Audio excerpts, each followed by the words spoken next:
बिस्मिल्लाहिर्रहमानिर्रहीम।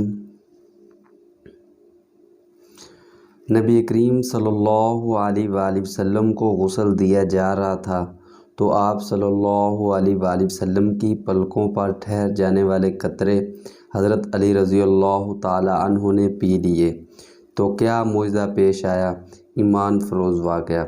हज़रत शेख अब्दुल हक मुहक्किक व मुहद्दिस रहमतुल्लाह अलैह फरमाते हैं कि हज़रत अली रज़ियल्लाहु ताला अन्हु से पूछा गया कि आखिर आप रज़ियल्लाहु ताला अन्हु में इतना इल्म कहाँ से आ गया, तो आप रज़ियल्लाहु ताला अन्हु ने फरमाया कि जब मैं हुज़ूर नबी करीम सल्लल्लाहु अलैहि वसल्लम को आखिरी गुस्ल दे रहा था तो पानी के चंद कतरे नबी करीम सल्लल्लाहु अलैहि वसल्लम की पलकों पर ठहर गए और मैंने उन कतरों को चूस लिया।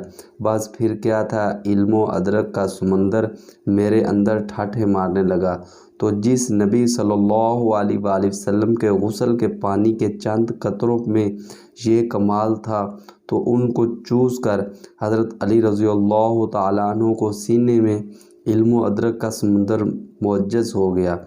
इस नबी सल्लल्लाहु अलैहि वसल्लम के इल्मो गैब की इंतहा कौन जाने। अगर आपको हमारी वीडियो अच्छी लगे इसको लाइक भी करें, शेयर सदक़े की नीयत से करें, सब्सक्राइब भी ज़रूर करना और बेल आइकन के बटन को दबाना मत भूलिएगा।